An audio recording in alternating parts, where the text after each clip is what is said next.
ആശ്വാസം നേടാം. ഹൃത്തിനുള്ളിൽ ജീവൻ നൽകും വചനം, തിരുവചനം. ഈശോയുടെ സ്നേഹത്തിൽ സഹോദരി സഹോദരന്മാരെ, പ്രാർത്ഥനാപൂർവം നമുക്ക് ഈ ശുശ്രൂഷയിലേക്ക് പ്രവേശിക്കാം. പരിശുദ്ധനായ പിതാവിൻ്റെ ദിവ്യമായ സ്നേഹം മക്കളായ നമ്മുടെ ഹൃദയങ്ങളിൽ നിറയുവാനും ആ വാത്സല്യത്തിൽ വളരുവാൻ നമുക്ക് സാധിക്കട്ടെ. പുത്രനായ യേശുക്രിസ്തുവിൻ്റെ സജീവമായ സാന്നിധ്യം അനുദിനം നമുക്ക് അനുഗ്രഹമായി തീരട്ടെ. അവിടുത്തെ പരിശുദ്ധാത്മാവ് നിരന്തരമായി നമ്മെ പരിപാലിക്കുകയും വഴി നടത്തുകയും ചെയ്യട്ടെ. ആ പിതാവിൻ്റെ സ്നേഹത്തിലേക്ക് കടന്നു വരുവാൻ, ഇതാ കർത്താവിൻ്റെ ദാസി എന്ന് പറഞ്ഞ പരിശുദ്ധ അമ്മയുടെ മനോഭാവത്തിൽ വളരുവാൻ നമുക്ക് സഹായം ചോദിക്കാം. നന്മ നിറഞ്ഞ മറിയമേ സ്വസ്തി, കർത്താവ് അങ്ങയുടെ കൂടെ സ്ത്രീകളിൽ അങ്ങ് അനുഗ്രഹിക്കപ്പെട്ടവളാകുന്നു. അങ്ങയുടെ ഉദരത്തിൻ ഫലമായ ഈശോ അനുഗ്രഹിക്കപ്പെട്ടവനാകുന്നു. പരിശുദ്ധ മറിയമേ തമ്പുരാൻ്റെ അമ്മേ, പാപികളായി ഞങ്ങൾക്ക് വേണ്ടി ഇപ്പോഴും ഞങ്ങളുടെ മരണസമയത്തും തമ്പുരാനോട് അപേക്ഷിക്കണമേ. ആമേൻ. കർത്താവായ യേശു ക്രിസ്തുവിലൂടെ ഈ ലോകത്തിലേക്ക് വന്ന രക്ഷ സകല മനുഷ്യരും അനുഭവിക്കുവാൻ, അതിനുവേണ്ടി നമ്മൾ ചെയ്യുന്ന എല്ലാ ശുശ്രൂഷകളും അനുഗ്രഹിക്കപ്പെടുവാൻ അമ്മയുടെ സഹായം തേടാം. നന്മ നിറഞ്ഞ മറിയമേ സ്വസ്തി, കർത്താവ് അങ്ങയുടെ കൂടെ സ്ത്രീകളിൽ അങ്ങ് അനുഗ്രഹിക്കപ്പെട്ടവളാവുന്നു. അങ്ങയുടെ ഉദരത്തിൻ ഫലമായ ഈശോ അനുഗ്രഹിക്കപ്പെട്ടവനാവുന്നു. പരിശുദ്ധ മറിയമേ തമ്പുരാൻ്റെ അമ്മേ, പാപികളായി ഞങ്ങൾക്ക് വേണ്ടി ഇപ്പോഴും ഞങ്ങളുടെ മരണസമയത്തും തമ്പുരാനോട് അപേക്ഷിക്കണമേ. ആമേൻ. ഈ വചനം, തിരുവചനം എന്ന ശുശ്രൂഷയിലായിരിക്കുന്ന എല്ലാവരും അവരെവിടെയായിരിക്കുന്നുവോ അവിടെ തന്നെ അവർ അനുഗ്രഹിക്കപ്പെടുവാൻ, കുടുംബങ്ങൾ അനുഗ്രഹിക്കപ്പെടുവാൻ പരിശുദ്ധ അമ്മയുടെ സാന്നിധ്യം ചോദിക്കാം. നന്മ നിറഞ്ഞ മറിയമേ സ്വസ്തി, കർത്താവ് അങ്ങയുടെ കൂടെ സ്ത്രീകളിൽ അങ്ങ് അനുഗ്രഹിക്കപ്പെട്ടവളാവുന്നു. അങ്ങയുടെ ഉദരത്തിൻ ഫലമായ ഈശോ അനുഗ്രഹിക്കപ്പെട്ടവനാവുന്നു. പരിശുദ്ധ മറിയമേ തമ്പുരാൻ്റെ അമ്മേ, പാപികളായി ഞങ്ങൾക്ക് വേണ്ടി ഇപ്പോഴും ഞങ്ങളുടെ മരണസമയത്തും തമ്പുരാനോട് അപേക്ഷിക്കണമേ. ആമേൻ. വിശുദ്ധ ദേവസ്വ പിതാവേ, ഞങ്ങൾക്ക് വേണ്ടി അപേക്ഷിക്കണമേ. വിശുദ്ധ ഫ്രാൻസിസ് അസീസി, ഞങ്ങൾക്ക് വേണ്ടി അപേക്ഷിക്കണമേ. വിശുദ്ധ ക്ലാരയെ, ഞങ്ങൾക്ക് വേണ്ടി അപേക്ഷിക്കണമേ. വിശുദ്ധ പാതിരെ പിയോയെ, ഞങ്ങൾക്ക് വേണ്ടി അപേക്ഷിക്കണമേ. വിശുദ്ധ അൽഫോൻസാമെ, ഞങ്ങൾക്ക് വേണ്ടി അപേക്ഷിക്കണമേ. വാഴ്ത്തപ്പെട്ട റാണി മരിയെ, ഞങ്ങൾക്ക് വേണ്ടി അപേക്ഷിക്കണമേ. നിത്യം പിതാവും പുത്രനും പരിശുദ്ധാത്മാവുമായ സർവേശ്വര എന്നേക്കും. ആമേൻ. വിശുദ്ധ പൗലോസുലയ്യ കൊളോസ്യർക്കുടെ ലേഖനത്തിൽ 1-ാം അധ്യായത്തിലെ 27-ാമത്തെ വാക്യം നമുക്കൊന്ന് മനസ്സിൽ കൊണ്ടുവരാം. ഈ രഹസ്യമാകട്ടെ, മഹത്വത്തെക്കുറിച്ചുള്ള പ്രത്യാശയായ ക്രിസ്തു നിങ്ങളിൽ ഉണ്ട് എന്ന് തന്നെ. ആ ക്രിസ്തുവിൻ്റെ സാന്നിധ്യം എപ്പോഴും ഓർക്കുവാനും, എന്നെ ശ്രവിക്കുന്ന നിങ്ങളുടെ അടുക്കൽ ആരെങ്കിലും ഉണ്ടെങ്കിൽ സ്നേഹപൂർവ്വം ആശംസിക്കാം. ഈശോ മിശിഹായിക്ക് സ്തുതിയായിരിക്കട്ടെ. പ്രിയമുള്ളവരെ, ചിലപ്പോഴെങ്കിലും നമ്മുടെ ജീവിതത്തിൽ സംഭവിക്കുന്ന അഥവാ നമ്മൾ അനുഭവിക്കുന്ന ഒരു മേഖലയാണ്, ആത്മീയമായിട്ട് നമ്മൾ അല്പം വളരുവാൻ ശ്രമിക്കുമ്പോൾ, പ്രാർത്ഥനാ ജീവിതത്തിലോ വിശ്വാസ ജീവിതത്തിലോ ശുശ്രൂഷ മേഖലയിലൊക്കെ നമ്മൾ കൂടുതൽ താല്പര്യം കാണിക്കുമ്പോൾ ഒത്തിരി പേര് നമ്മളെ അവഗണിക്കുകയും കുറ്റപ്പെടുത്തുകയും പരിഹസിക്കുകയും ഒക്കെ ചെയ്യുന്ന അനുഭവം ചിലപ്പോഴെങ്കിലും നമുക്കുണ്ടായിട്ടുണ്ട്. അത് ശരിക്കും പറഞ്ഞാൽ നമ്മൾ ആത്മീയമായി വളർത്തുവാനും നമ്മൾ കൂടുതൽ ദൃഢപ്പെടുവാനുമുള്ള അവസരമാണെങ്കിലും ഒട്ടുമിക്ക സന്ദർഭങ്ങളിൽ സംഭവിക്കുന്നത് നമ്മൾ വല്ലാതെ പിൻവലിഞ്ഞു പോവുകയാണ്, ഡൗൺ ആകുക എന്ന് പറയും. ഇപ്പം നമുക്ക് വേണ്ട രീതിയിൽ പരിഗണന കിട്ടുന്നില്ല, പ്രോത്സാഹനം കിട്ടുന്നില്ല, അംഗീകാരം കിട്ടുന്നില്ല. കാര്യം ചെയ്യുന്ന നല്ല കാര്യമാണ്, എന്നിട്ട് എന്തുകൊണ്ട് സ്വീകരിക്കപ്പെടുന്നില്ല എന്ന ഒരു ചിന്ത നമ്മളിൽ വരും. അതിന് നിരന്തരമായി മറ്റുള്ളവർ വിമർശിക്കുകയും അപഹസിക്കുകയും ചെയ്യുമ്പോൾ നമ്മൾ മാനസികമായിട്ട് തളരാറുണ്ട്. ആത്മീയ കാര്യങ്ങളിൽ നമ്മൾ പിന്നീട് ചിലപ്പോൾ താല്പര്യക്കുറവും കാണിക്കാറുണ്ട്. അപ്പം അതിനുള്ള ഒരു പ്രതിവിധിയായിട്ട്, മറുപടിയായിട്ടുള്ളൊരു വചനഭാഗമാണ് ഇന്ന് നമ്മൾ ധ്യാനിക്കുന്നത്. അത് ജ്ഞാനത്തിൻ്റെ പുസ്തകം 5-ാം അധ്യായത്തിലെ 1 മുതലുള്ള തിരുവചന ഭാഗമാണ്. നീതിമാൻ തന്നെ പീഡിപ്പിക്കുകയും തൻ്റെ പ്രവൃത്തികളെ പരിഹസിക്കുകയും ചെയ്തവരുടെ മുമ്പിൽ ആത്മവിശ്വാസത്തോടെ നിൽക്കും. അപ്പം തൻ്റെ പ്രവൃത്തികളെ, തൻ്റെ ജീവിതത്തെ പരിഹസിച്ചവരുണ്ട്, ഇനി അതിൻ്റെ പേരിൽ പീഡിപ്പിക്കപ്പെട്ടവരുമുണ്ട്. പക്ഷെ അവർ തങ്ങളെ പരിഹസിച്ചവരുടെ, പീഡിപ്പിച്ചവരുടെ മുമ്പിൽ ആത്മവിശ്വാസത്തോടെ നിൽക്കും. അപ്പോൾ നമുക്ക് ആത്മവിശ്വാസത്തോടെ പിടിച്ചു നിൽക്കാൻ സാധിക്കും ഇങ്ങനെയുള്ള അനുഭവങ്ങൾ കടന്നു വന്നാലും. അഥവാ അവസാനം വിജയം നമ്മുടെ പക്ഷത്തായിരിക്കും, നമ്മൾ ഉയർന്നു നിൽക്കും. അതാണ് വചനം പറയുന്നത്. തുടർന്ന് നമ്മൾ കേൾക്കുന്നു, അവർ അവനെ കാണുമ്പോൾ ഭയം കൊണ്ട് വിറയ്ക്കും, അവൻ്റെ അപ്രതീക്ഷിത രക്ഷയിൽ അവർ വിസ്മയിക്കും. അവർ പശ്ചാത്താപ വിവശരായി ദീനരോധത്തോടെ പരസ്പരം പറയും, ഭോഷന്മാരായ നമ്മൾ ഇവനെയാണ് പരിഹസിച്ച് നിന്ദയ്ക്ക് പര്യായമാക്കിയത്. അവൻ്റെ ജീവിതം ഭ്രാന്താണെന്നും അവസാനം മാനം കെട്ടതാണെന്നും നാം ചിന്തിച്ചു. അവൻ എങ്ങനെ ദൈവപുത്രന്മാരുടെ കൂടെ എണ്ണപ്പെട്ടു? വിശുദ്ധരുടെ ഇടയിൽ അവൻ എങ്ങനെ അവകാശം ലഭിച്ചു? ഇപ്പം ഈശോ പറയുന്നുണ്ട്, അവസാനം വരെ പിടിച്ചു നിൽക്കുന്ന രക്ഷ പ്രാപിക്കും. അപ്പം അവസാനം വരെ പിടിച്ചു നിൽക്കുന്ന വിശ്വാസത്തിൽ, ദൈവഭയത്തിൽ, ദൈവബോധത്തിൽ പിടിച്ചു നിൽക്കുന്ന ഒരു വ്യക്തിയെക്കുറിച്ച് അവസാനത്തെ പ്രഖ്യാപനമാണിത്. വിശുദ്ധന്മാരുടെ ഇടയിൽ ഇവരെങ്ങനെ ഗണിക്കപ്പെട്ടു? ദൈവപുത്രന്മാരുടെ കൂടെ എങ്ങനെ ഇവൻ എണ്ണപ്പെട്ടു? ഇപ്പോൾ പ്രിയമുള്ളവരെ, ചിലപ്പോഴൊക്കെ ഞാൻ സൂചിപ്പിച്ചതുപോലെ അവഗണനകളും പരിഹാസവും ഒക്കെ നമ്മുടെ ജീവിതത്തിൽ വരുമ്പോൾ നമ്മൾ പിന്മാറുകയാണോ പിടിച്ചു നിൽക്കാൻ ശ്രമിക്കുകയാണോ ചെയ്യുന്നത്? ഇപ്പം ധ്യാനം കൂടി ആ ധ്യാനത്തിൻ്റെ രൂപയിൽ എല്ലാ ദിവസവും പള്ളി പോകാൻ തുടങ്ങുന്നു. അപ്പം ആൾക്കാർ പറയും, എന്തിനാ ഇത്? എത്ര കാലത്തേക്കുണ്ടാവും? പള്ളി പോയിട്ട് വലിയ കാര്യമുണ്ടോ? മിക്ക സാഹചര്യങ്ങളിലും അത് കേൾക്കുമ്പോൾ അവർ പുറകോട്ട് മാറുകയാണ്. അതിൽ ചില ഭക്ത കാര്യങ്ങളൊക്കെ ചെയ്യുന്നത്, നോമ്പ് നോക്കുന്നത്, ഉപവസിക്കുന്നത്, പരിത്യാഗം ചെയ്യുന്നത്, ഇതൊക്കെ ആരെങ്കിലും കാണുമ്പോഴോ അറിയുമ്പോഴോ പറയും, ഇതിൻ്റെ ആവശ്യമൊന്നുമില്ല, ഇത് ചെയ്തിട്ട് എന്താ കാണിക്കാനാ, മാറ്റമൊന്നുമില്ല. ഇപ്പം ചിലരൊക്കെ എന്നോട് പറയാറുണ്ട്, എന്തിനാ ആ മനുഷ്യൻ ഇങ്ങനെ എല്ലാ ദിവസവും പള്ളിയിൽ പോകുന്നത്? എല്ലാ ദിവസവും പള്ളിയിൽ പോവും, ജീവിതത്തിൽ യാതൊരു മാറ്റവും ഇല്ല, അതിലും ഭേദം പോകാതിരിക്കുന്നതാണല്ലോ എന്ന് പറയുന്നവരുണ്ട്. ഈ പറയുന്നവർ പോകാറില്ലെന്നുള്ള വേറെ സത്യം. അപ്പം ഞാൻ അതിനെ കാണുന്നതും ഞാൻ മറുപടി പറയുന്നതും, അവരെല്ലാ ദിവസവും പള്ളിയിൽ പോകുന്നുണ്ട്, പ്രാർത്ഥിക്കുന്നുണ്ട്. ഇത്രയെങ്കിലും അവർ നന്മയിൽ, ഇത്രയെങ്കിലും അവർ പിടിച്ചു നിൽക്കാനുള്ള കാരണം ഈ പള്ളിപ്പോക്കും പ്രാർത്ഥനയുമാണ്. അതും കൂടി ഇല്ലായിരുന്നെങ്കിൽ അവരുടെ അവസ്ഥ ഇതിലും പരിതാപകരമായി മാറിയാനെ. അപ്പം അതുകൊണ്ട് പള്ളിപ്പോക്കോ പ്രാർത്ഥനയോ ഈ ദൈവവുമായി ബന്ധപ്പെട്ട കാര്യങ്ങളിൽ, ആത്മീയ കാര്യങ്ങളിൽ മുന്നേറാൻ ശ്രമിക്കുന്നവരെ തകർക്കുവാനും പിന്നോട്ട് വലിക്കുവാനുമുള്ള പരിശ്രമങ്ങൾ പല രീതിയിലും പല ഭാഗത്തും ഉണ്ടാകാറുണ്ട്. എന്തിനാ ഇപ്പം കുമ്പസാരിക്കുന്നത്? വല്ലപ്പോഴും കുമ്പസാരിച്ചാൽ പോരെ, വർഷത്തിലൊന്നും കുമ്പസാരിച്ചാൽ പോരെ. ഇപ്പം സ്ഥിരമായി കുമ്പസാരിക്കുന്ന, സ്ഥിരമായി പള്ളിയിൽ പോകുന്ന, സ്ഥിരമായി പ്രാർത്ഥിക്കുന്ന ഒരു വ്യക്തിയെക്കുറിച്ച് മിക്കവാറുമുള്ള അഭിപ്രായങ്ങൾ ഇങ്ങനെ തന്നെയായിരിക്കും. ചില കളിയാക്കുന്നു, അവഹേളിക്കുന്നു, പരസ്യമായിട്ട് പുച്ഛിക്കുന്നു. അപ്പം ഇങ്ങനെയുള്ള സാഹചര്യങ്ങളിൽ ഈ വചനം നമ്മളെ ഓർമ്മപ്പെടുത്തുകയാണ്, അവർ പിടിച്ചു നിന്നാൽ അവസാനം അവരെ കളിയാക്കിയവരും, അവരെ കുറ്റപ്പെടുത്തിയവരും, അവരെ അവഗണിച്ചവരും, ഒരുപക്ഷെ അവരെ ഉപദ്രവിച്ചവരും പറയാൻ, നമ്മളാ ഭോഷന്മാർ, അവൻ ശരിയായിരുന്നു, അവൾ ശരിയായിരുന്നു. ഈ ലോകത്തിൻ്റെ അവസ്ഥ അത് തന്നെയാണ്.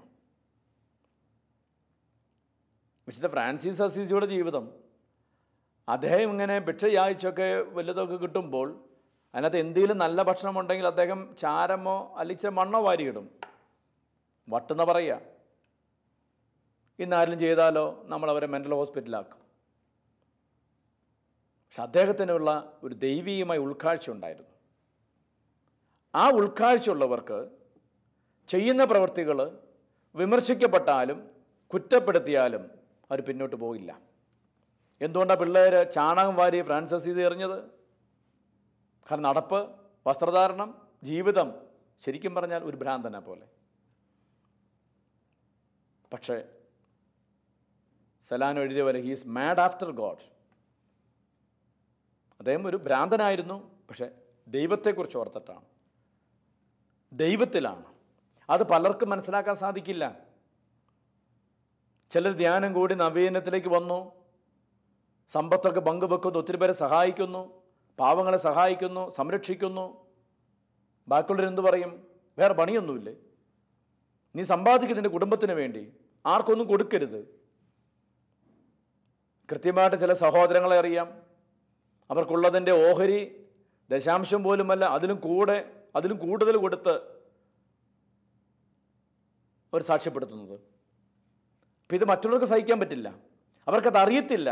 അതുകൊണ്ട് പറയുന്നത് നമ്മൾ ഭോഷന്മാരായിപ്പോയി. അവരെ കളിയാക്കി, അവരെ പുച്ഛിച്ചു, അവർ ചെയ്യുന്നത് തെറ്റാണെന്ന് പറഞ്ഞു. പക്ഷെ ഇപ്പോൾ നമുക്ക് മനസ്സിലായി അവരാണ് ശരി. എൻ്റെ പ്രിയപ്പെട്ട സഹോദരങ്ങളെ, ദൈവീക കാര്യങ്ങൾ നിങ്ങൾ മുന്നോട്ട് പോകുമ്പോൾ, പ്രാർത്ഥനാ കാര്യങ്ങൾ നിങ്ങൾ മുന്നോട്ട് പോകുമ്പോൾ, വിശ്വാസ കാര്യങ്ങൾ മുന്നോട്ട് പോകുമ്പോൾ, അവഹേളിക്കുന്നവരും അപമാനിക്കുന്നവരും അപവാദം പറയുന്നവരും അനാവശ്യം പറയുന്നവരും ധാരാളം കാണും. അവരുടെ എണ്ണം കൂടിക്കൊണ്ടിരിക്കും. പക്ഷെ നിങ്ങൾ പുറകോട്ട് പോകരുത്. കാരണം അവസാനം വിജയം നിങ്ങളുടെ പക്ഷത്തായിരിക്കും. കാരണം കർത്താവാണ് നിങ്ങളെ നയിക്കുന്നത്. വിശുദ്ധ മത്തായിയുടെ സുവിശേഷത്തിൽ ഈശോ പറയുന്നു, നിങ്ങൾ പ്രാർത്ഥിക്കുമ്പോൾ മറ്റുള്ളവരെ കാണിക്കാൻ വേണ്ടി നിങ്ങൾ പ്രാർത്ഥിക്കരുത്. അപ്പം മറ്റുള്ളവരെ കാണിക്കാൻ പ്രാർത്ഥിക്കുന്നതാണ് കാപട്യമെന്ന് ഈശോ പറയുന്നത്. പ്രാർത്ഥിക്കുന്ന ആരെങ്കിലും കണ്ടാലോ അതിനെ കപടതെന്ന് പറയാൻ പറ്റില്ല. ഇപ്പോൾ ഒരു വ്യക്തി പള്ളിയിൽ കയറി മുട്ടുമെന്ന് കൈ മിരിച്ച് പ്രാർത്ഥിക്കുന്നു. ആ മനുഷ്യൻ പ്രാർത്ഥിച്ചുകൊണ്ടിരിക്കുമ്പോൾ ആരൊക്കെ പള്ളി വരുന്നു, കാണുന്നു, പ്രാർത്ഥിക്കുന്നു, ഇറങ്ങിപ്പോവുകയും ചെയ്യുന്നു. ഈ മനുഷ്യൻ ആരെങ്കിലും വരുന്നത് കണ്ട് ഉടനെ കയ്യും വിരിച്ച് മുട്ടുമേൽ വീണ് ഭക്ത അഭ്യാസം കാണിക്കുകയാണെങ്കിൽ അത് കപടതയാണ്. ആ മനുഷ്യൻ പ്രാർത്ഥിച്ചുകൊണ്ടിരിക്കുമ്പോൾ കയ്യും വിരിച്ച് മുട്ടുമേൽ വീണോ സാഷ്ടാംഗം വീണോ പ്രാർത്ഥിക്കുമ്പോൾ ഒരാൾ വന്നതിന് പേര് നിർത്തേണ്ട ആവശ്യമില്ല. കാരണം ഞാൻ ഒരാളെ കാണിക്കാൻ വേണ്ടി അല്ല ആ മനുഷ്യൻ പ്രാർത്ഥിക്കുന്നത്. ഈശോ നിങ്ങൾ ദാനധർമ്മം ചെയ്യുമ്പോൾ മറ്റുള്ളവരെ കാണിക്കാൻ വേണ്ടി ദാനധർമ്മം ചെയ്യരുത്, സൽക്കർമ്മങ്ങൾ അനുഷ്ഠിക്കരുത്. അപ്പം ഇത് ചെയ്യേണ്ടെന്നല്ല പറയുന്നത്, മറ്റുള്ളവരെ കാണിക്കാൻ വേണ്ടിയാണോ, മറ്റുള്ളവരുടെ ശ്രദ്ധ പിടിച്ചു പറ്റാൻ വേണ്ടിയാണോ, അതിനെ ഈശോ കപടത എന്ന് പറയുന്നത്.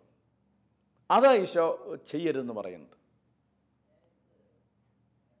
അപ്പോൾ നമ്മുടെ ആത്മീയ ജീവിതത്തിൽ നമുക്ക് പറ്റുന്ന കാര്യങ്ങൾ, നമുക്ക് മാത്രം തന്നെ പ്രത്യേകമായി ചെയ്യാവുന്ന ചില കാര്യങ്ങളുണ്ട്, അത് നമുക്ക് ചെയ്യാം. ഇപ്പം ഞാൻ ധ്യാനിപ്പിക്കാനൊക്കെ പോകുമ്പോൾ ഞാൻ പരസ്യമായിട്ട് ചോദിക്കും, ദശാംശം കൊടുക്കുന്നവർ, ഇപ്പം ചിലർ കൈവെക്കും. അത് കൈവെക്കുന്നവർ അവരെ വലിയ വിശുദ്ധരായിട്ട് പ്രഖ്യാപിക്കാൻ വേണ്ടിയൊന്നുമല്ല, അതൊരു മാതൃകയാണ്. എല്ലാ ദിവസവും കുടുംബ പ്രാർത്ഥനയുള്ള കൈവെക്കാൻ പറയുമ്പോൾ ഒത്തിരി പേര് കൈവെക്കുന്നു, അതൊരു മാതൃകയാണ്. അപ്പോൾ മറ്റുള്ളവർക്ക് ചിലപ്പോൾ പ്രചോദനം കിട്ടുകയാണ് നമ്മുടെ ചില സൽപ്രവർത്തികൾ. പക്ഷെ അവരെ കാണിക്കാൻ വേണ്ടി നമ്മൾ ചെയ്യരുത്. നമ്മൾ ചെയ്യുന്ന കാര്യങ്ങൾ മറ്റുള്ളവർ കാണാം, കണ്ടതിൻ്റെ പേരിൽ വേണ്ട എന്ന് വെക്കരുത്. ഞങ്ങളുടെ ഭക്ത കാര്യങ്ങളെല്ലാം അങ്ങനെയാണ്. സെമിനാരിയിൽ ഞാൻ ഫസ്റ്റ് ഇയറായി ചേർന്നത് ബത്തേരിയിലാണ്, അൽവാറിന് ആശ്രമം. ഇപ്പം നല്ല തണുപ്പുള്ള സ്ഥലവും തണുപ്പുള്ള സ്ഥലമാണ്. ഇപ്പോൾ ഡിസംബറൊക്കെ ആകുമ്പോൾ ഭയങ്കര തണുപ്പാണ്. അപ്പം ഞാൻ കമ്പിളിയുണ്ട്, പുതപ്പുണ്ട്. ഞാൻ ഭയങ്കര പരിത്യാഗം ചെയ്യാൻ വേണ്ടി കമ്പിളിയും പുതപ്പും ഉപയോഗിക്കില്ല. തലവണ്ണയ്ക്ക് പകരം ഞാൻ കല്ലെടുത്താണ് വെക്കുന്നത്.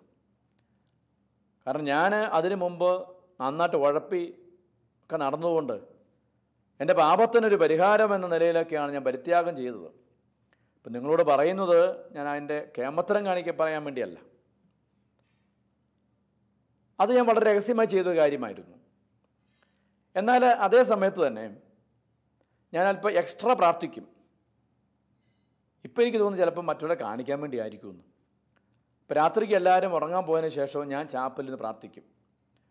പ്രാർത്ഥന അങ്ങ് മൂത്ത് കഴിയുമ്പോൾ എൻ്റെ ഭക്തി കൂടി ഞാൻ നെറ്റ് കൊണ്ട് ഈ കാർപ്പറ്റിട്ട് ഉരസും. ഇപ്പോൾ ഹാർഡായ കാർപ്പറ്റാണ്. ഇപ്പോൾ പല പ്രാവശ്യം ചെയ്തപ്പോൾ നെറ്റ് അങ്ങ് പൊട്ടി, ചെറിയ മുറിവ് പോലെയായി. പക്ഷെ എനിക്കത് ക്രെഡിറ്റാണ്. കാരണം ഞാൻ പരിത്യാഗം ചെയ്ത് പ്രാർത്ഥിച്ച് കർത്താവിനെ സന്തോഷിപ്പിച്ചെന്ന ചിന്ത എൻ്റെ മനസ്സിലുള്ളത്. അപ്പം അങ്ങനെ ഒരിക്കൽ റെക്ടറച്ചനെ വിളിച്ചു. വിക്ടറച്ചനാണ്, നല്ല അച്ഛനായിരുന്നു. അച്ഛൻ മരിച്ചുപോയി. അച്ഛന് ചോദിച്ചു, ബ്രദറെ ഇതെന്താ നെറ്റിയൽ? അപ്പം ഞാൻ ആദ്യമൊന്നും പറഞ്ഞില്ല. എന്ന് വെച്ചാൽ എന്താ നെറ്റിയൽ? ഞാൻ പറഞ്ഞാൽ ഞാൻ പ്രാർത്ഥിച്ചതിൻ്റെ പാടാ. എന്തേ? ഞാൻ പരിത്യാഗം ചെയ്ത് പ്രാർത്ഥിച്ചതാണ് എന്ന് പറഞ്ഞ് മേലെ അങ്ങനെ പ്രാർത്ഥിച്ചാക്കരുത്. ഞാൻ നിർത്തി. കാരണം ഞാൻ അതിലൂടെ ഒരുപക്ഷെ എൻ്റെ മനസ്സിൽ ചിന്ത ഉണ്ട് എന്ന് ഞാൻ കരുതുകയാണ്. മറ്റുള്ളവർ എന്നെ ശ്രദ്ധിക്കണം, ഞാൻ സാധാരണ ബ്രദറല്ല, തീക്ഷ്ണമായി പ്രാർത്ഥിക്കുന്ന വ്യക്തിയാണ്, പരിത്യാഗം ചെയ്യുന്ന വ്യക്തിയാണ് എന്നുള്ളൊരു അഹങ്കാരമാണ് എൻ്റെ മനസ്സിൽ അന്ന് ഉണ്ടായതെന്ന് ചിന്തിക്കുകയാണ്. അതുകൊണ്ട് തന്നെയായിരിക്കും കർത്താവ് ആ മേഖല കാണിച്ചത്. ആ സമയത്ത് തലയുണ്ടയ്ക്ക് വരെ കല്ല് വെച്ചതൊന്നും ആരും അറിഞ്ഞിട്ടില്ല. അതെൻ്റെ ശരിയായ പരിത്യാഗമായിട്ട് എനിക്ക് തോന്നുക. അപ്പം ഞാനവിടെ അത് വേണ്ടെന്ന് വെച്ച ഒന്ന് എൻ്റെ അധികാരി പറഞ്ഞതുകൊണ്ട്, രണ്ട് എനിക്കും തോന്നി എൻ്റെ ഉള്ളിൽ അഹങ്കാരമാണ് എന്നെ അങ്ങനെ ചെയ്യാൻ പ്രേരിപ്പിച്ചത്. ആത്മാർത്ഥമായി ചെയ്യുന്നവരുണ്ട്, പക്ഷെ എൻ്റെ അന്നത്തെ അവസ്ഥ അങ്ങനെയായിരുന്നില്ല. അപ്പോൾ ചിലപ്പോൾ നമ്മുടെ ഭക്ത പ്രകടനങ്ങൾ, പ്രാർത്ഥനാ രീതികൾ ചോദ്യം ചെയ്യപ്പെടുമ്പോൾ അതിൻ്റെ ദൈവികമായ പക്ഷം മനസ്സിലാക്കി തിരുത്താം. പക്ഷെ പൊതുവെ ഞാൻ പറഞ്ഞത്, ഇങ്ങനെയുള്ള മേഖലകളിൽ മറ്റുള്ളവർ ഏതെങ്കിലും രീതിയിൽ നമ്മളെ കളിയാക്കുമ്പോൾ ഇനി മുതൽ ഞാനങ്ങനെ ചെയ്യുന്നില്ല എന്ന ഒരു നിലപാട് എടുക്കരുത്. കാരണം വചനം പറയുകയാണ്, അതിൽ ഉറച്ചു നിൽക്കുന്നവരാണ്, അവസാനം വരെ ഉറച്ചു നിൽക്കുന്നവരാണ് വിശുദ്ധരുടെ ഗണത്തിൽ എണ്ണപ്പെട്ടത്, ദൈവപുത്രന്മാരുടെ കൂട്ടത്തിൽ കൂട്ടപ്പെട്ടത്. അപ്പം എന്ന് പറഞ്ഞാൽ നമുക്കെതിരെ നിൽക്കുന്നവരും നമ്മളെ അവഹേളിച്ചവരും ഒരിക്കൽ പ്രിയപ്പെട്ടവരെ അവരുടെ വീഴ്ചകൾ അവരംഗീകരിക്കേണ്ടി വരും.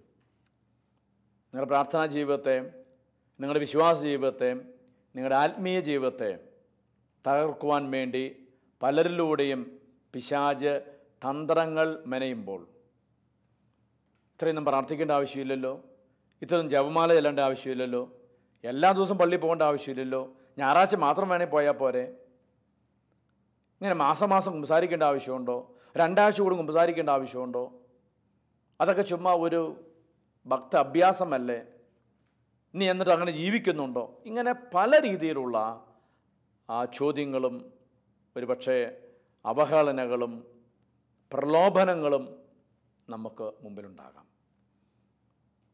ഞാൻ പറഞ്ഞത് അത് കേട്ട് ഇട്ടെറിഞ്ഞു പോകരുത്. പണ്ട് ദാവീദ് കർത്താവിൻ്റെ പേട്ടകത്തിന് മുമ്പിൽ ആനന്ദനൃത്തം നടത്തിയപ്പോൾ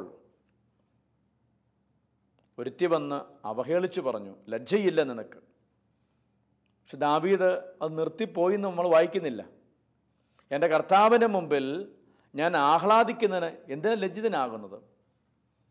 ഇപ്പം ദൈവത്തിന് മുമ്പിലാണ് നമ്മൾ ചെയ്യുന്നതെങ്കിൽ ആര് എന്തെല്ലാം പറഞ്ഞാലും നമ്മൾ പുറകോട്ട് പോകേണ്ട ആവശ്യമില്ല. ദൈവീകമല്ലാതെ വരുമ്പോഴാണ് അത് ചിലപ്പോൾ നമ്മൾ തിരുത്തേണ്ടി വരിക.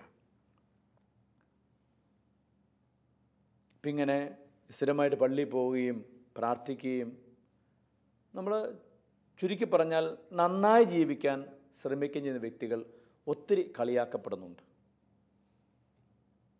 ഒരുപക്ഷെ എന്നെ ശ്രമിക്കുന്ന നിങ്ങൾ ചിലരെങ്കിലും അങ്ങനെയുള്ളവരെ കളിയാക്കിയിട്ടുണ്ട്, അവഹേളിച്ചിട്ടുണ്ട്, പുച്ഛിച്ചിട്ടുണ്ട്. അത് തിന്മയാണ്. ഒരുപക്ഷെ എന്നെ ശ്രമിക്കുന്ന നിങ്ങളിൽ കുറേ പേരെങ്കിലും, ഒത്തിരി പേരെങ്കിലും മറ്റുള്ളവരാൽ അപമാനിതരായിട്ടുണ്ട് ഈ പ്രാർത്ഥന ആത്മീയ കാര്യങ്ങളെ വെച്ച്. അങ്ങനെ വേദനിക്കുന്ന അപമാനിതരായ വ്യക്തികൾക്ക് ഒരു മധ്യസ്ഥ ഉണ്ടെന്നുള്ളതാണ് അതിനെ അത്ഭുതപ്പെടുത്തി. സിയനയിലെ വിശുദ്ധ കത്രീന സിയനയിലെ ആ വിശുദ്ധയുടെ കുഞ്ഞുപ്രായം മുതൽ ഇങ്ങനെ ഭക്താഭ്യാസങ്ങളിലും പരോപകാരങ്ങളിലും പുണ്യപ്രവൃത്തികളൊക്കെ ഉണ്ടായിരുന്നു. ഭക്ഷണം വളരെ കുറച്ച് കഴിക്കുകയുള്ളായിരുന്നുള്ളൂ. ഇനി വീട്ടിൽ നിന്ന് കൊടുക്കുന്ന ഭക്ഷണം പോലും ആരും കാണാതെ പാവപ്പെട്ടവർക്ക്, ഭിക്ഷക്കാർക്ക് കൊണ്ട് കൊടുക്കുമായിരുന്നു. അങ്ങനെയൊക്കെ വന്ന വീട്ടിൽ നിന്ന് ഭയങ്കരമായ അവഹേളന. ബന്ധുക്കളും മറ്റുള്ളവരെല്ലാം പലപ്പോഴും ഈ പെൺകുട്ടിയെ കളിയാക്കാറുണ്ടായിരുന്നു. പക്ഷേ എനിക്ക് തോന്നുന്നു അതുകൊണ്ടായിരിക്കും സഭ ഇങ്ങനെ വിശ്വാസത്തിൻ്റെ ഭക്തിയുടെ പേരിൽ അവഹേളിക്കുന്നവരുടെ മധ്യസ്ഥയായിട്ട് വിശുദ്ധ കത്രീനയെ പ്രഖ്യാപിച്ചത്. ഇപ്പോൾ വിശുദ്ധിയിൽ ദൈവികതയിൽ വളരുവാൻ പരിശ്രമിക്കുന്ന, ആത്മീയ ജീവിതത്തിൽ മുന്നോട്ട് പോകാൻ പരിശ്രമിക്കുന്ന ഏതൊരു വ്യക്തിയുടെ ജീവിതത്തിലും ഇത്തരത്തിലുള്ള പ്രതികൂല സാഹചര്യങ്ങളോ അവഹേളനകളോ അവഗണനകളോ സംഭവിക്കാനല്ല, സംഭവിക്കണമെന്നാണ് എനിക്ക് തോന്നുന്നത്. അത് നമ്മളെ ടെസ്റ്റ് ചെയ്യുന്ന സമയമാണ്. എൻ്റെ വിശ്വാസം എത്രമാത്രം ബോധ്യപ്പെട്ടതാണ്, എൻ്റെ പ്രാർത്ഥനാ ജീവിതം എത്രമാത്രം ആഴപ്പെട്ടതാണ്, ആരെങ്കിലും കുറ്റം പറയുമ്പോൾ, ആരെങ്കിലും വിമർശിക്കുമ്പോൾ, ആരെങ്കിലും കളിയാക്കുമ്പോൾ ഇട്ടിട്ട് പോകുന്ന, നിർത്തിയിട്ട് പോകുന്ന ഒന്നാണോ എൻ്റേത്? അത് ഈശോ പറഞ്ഞ വചനം കൂടെ നമുക്ക് ഓർക്കാം. മറ്റുള്ളവർ നിങ്ങളെ അവഹേളിക്കുമ്പോൾ, നിങ്ങൾക്കെതിരായിട്ട് ആക്ഷേപങ്ങൾ ഉന്നയിക്കുമ്പോൾ, അല്ലെങ്കിൽ അനാവശ്യങ്ങൾ പറയുമ്പോൾ, നിങ്ങളെ കുറ്റപ്പെടുത്തുമ്പോഴൊക്കെ നിങ്ങൾ ആഹ്ലാദിക്കുക, തുള്ളിച്ചാടുക. നിങ്ങളുടെ പേര് എഴുതപ്പെട്ടിട്ടുണ്ട്, പ്രതിഫലമുണ്ട് താനും. അതാ നമ്മൾ ആ വചനഭാഗത്ത് ജ്ഞാനത്തിൻ്റെ പുസ്തകത്തിൽ വായിച്ചത്. അവസാനം അവരുടെ പേര് എഴുതപ്പെട്ടിരിക്കുന്നു, അവർ വിശുദ്ധരുടെ ഗണത്തിൽ എണ്ണപ്പെട്ടിരിക്കുന്നു, ദൈവപുത്രന്മാരുടെ കൂടെ അവർക്ക് സ്ഥലം കിട്ടിയിരിക്കുന്നു. പക്ഷെ അങ്ങനെ നമ്മൾ എണ്ണപ്പെടണമെങ്കിൽ, അങ്ങനെ ദൈവപുത്രന്മാരുടെ കൂട്ടായ്മയിൽ നമ്മളെ ചേർക്കണമെങ്കിൽ തീർച്ചയായിട്ടും എനിക്ക് തോന്നുന്നു നമ്മുടെ ആത്മീയ ജീവിതത്തിൽ ഇത്തരത്തിലുള്ള പ്രതികൂല സാഹചര്യങ്ങൾ രൂപപ്പെടാം. പത്രോസ്ലീഹ എഴുതിയതുപോലെ പിശാച് ആരെ വിഴുങ്ങണം എന്ന് അലറിക്കൊണ്ട് അടക്കുക, അങ്ങനെ ആഗ്രഹിച്ച്. അപ്പോൾ അവസരം കിട്ടിയാൽ മതി നമ്മളെ വിഴുങ്ങുവാൻ വേണ്ടി. അപ്പോൾ ഞാൻ പലപ്പോഴും കരുതുന്നത് ഇങ്ങനെയുള്ള പ്രതിസന്ധികളോ പ്രതികൂല സാഹചര്യങ്ങളോ പിശാചിൻ്റെ തന്ത്രമാണ്. അതിന് ചില വ്യക്തികളെ ഉപകരണമാക്കുന്നു. നമ്മൾ അങ്ങനെയുള്ള തന്ത്രങ്ങളിൽ പെട്ട് കുടുങ്ങരുത്. നമ്മുടെ ആത്മീയ ജീവിതം കർത്താവായ യേശു ക്രിസ്തുവിൽ അടിസ്ഥാനമിട്ടതാണെന്നുള്ള ബോധ്യം ഉണ്ടാകണം. അതിൽ മുന്നോട്ട് പോകണം. അങ്ങനെയുള്ളവർക്കാണ് പ്രിയപ്പെട്ട സഹോദരങ്ങളെ അവസാനം ഉയർന്നു നിൽക്കാൻ സാധിക്കുക, അഭിമാനത്തോടെ. പിന്നെ അവർ കളിയാക്കും നമ്മളെ, ഇന്ന് കുറ്റപ്പെടുത്തും. ഒരുപക്ഷെ ലോകത്തിൻ്റെ മാനദണ്ഡം ഉപയോഗിച്ച് അനുസരിച്ച് നഷ്ടങ്ങൾ തന്നെയാണ് നമുക്ക്. സാമ്പത്തികമായിട്ട് പുരോഗതിയില്ല. മറ്റു ഒരു കാര്യത്തിൽ നമുക്ക് ഒരുപക്ഷെ ലോക കാഴ്ചപ്പാടനുസരിച്ച് നമ്മൾ വളർന്നിട്ടില്ല. നമ്മൾ പലപ്പോഴും വിശ്വാസം കണക്കാക്കുന്ന അങ്ങനെയാണ്. പ്രാർത്ഥിച്ചിട്ട് എൻ്റെ കടബാധ മാറിയോ, പ്രാർത്ഥിച്ചിട്ട് എനിക്ക് സൗഖ്യം കിട്ടിയോ, പ്രാർത്ഥിച്ചിട്ട് മക്കളുടെ വിവാഹം നടന്നോ, പ്രാർത്ഥിച്ചിട്ട് ജോലി കയറ്റം കിട്ടിയോ, പ്രാർത്ഥിച്ചിട്ട് പലപ്പോഴും നമ്മൾ ചിന്തിക്കുന്നത് കണക്കാക്കുന്നത് ഭൗതികമായ വളർച്ചയുടെ തലത്തിലാണ്. ദൈവം അവിടെ കൊടുക്കാം, ഭൗതിക തലങ്ങൾ ദൈവം അനുഗ്രഹിക്കുന്നുണ്ട്, നിഷേധിക്കുന്നില്ല. പക്ഷെ യഥാർത്ഥ വിശ്വാസത്തിൻ്റെ ആധ്യാത്മികതയുടെ മാനദണ്ഡം ഭൗതികതയല്ല, അത് ലോകം വെക്കുന്ന മാനദണ്ഡമാണ്. അതുകൊണ്ട് ലോകം കളിയാക്കിയപ്പോൾ, ലോകം പിച്ചുച്ചപ്പോൾ പിടിച്ചു നിന്നവർ അവരെ കണ്ടപ്പോൾ ഈ കളിയാക്കിയവർ അത്ഭുതപ്പെടുന്നു, ഇവനെയാണോ നമ്മൾ ഭ്രാന്താണെന്ന് പറഞ്ഞ് വിമർശിച്ചത്. അതുകൊണ്ട് നമ്മുടെ ജീവിതത്തിൽ ഇങ്ങനെയുള്ള സാഹചര്യങ്ങളിൽ നമ്മൾ പെട്ട് വീണു പോകാതിരിക്കുവാൻ, ഇടറിപ്പോകാതിരിക്കുവാൻ പ്രാർത്ഥിക്കാം, പരിശ്രമിക്കാം. നമ്മുടെ ആത്മീയ ജീവിതത്തെ ചോദ്യങ്ങൾ വരുമ്പോൾ, എതിർപ്പുകൾ ഉയരുമ്പോൾ നമ്മൾ ബലഹീനരായി അത് ഉപേക്ഷിച്ച് പോകാതിരിക്കുവാൻ, മുന്നോട്ട് പോകാനുള്ള ശക്തി കർത്താവ് തരട്ടെ. 2, അതനുസരിച്ച് അങ്ങനെയുള്ളവരെ കളിയാക്കാതിരിക്കുവാൻ നമുക്ക് പരിശ്രമിക്കാം. 3, അങ്ങനെയുള്ള സാഹചര്യത്തിൽ പ്രാർത്ഥിച്ച് മറ്റുള്ളവരെ നമുക്ക് ബലപ്പെടുത്താം. നമ്മുടെ അനുഗ്രഹം ദൈവം തരട്ടെ. അതിനായിട്ട് പ്രാർത്ഥിക്കാം. ദൈവം നമ്മളെ അനുഗ്രഹിക്കട്ടെ.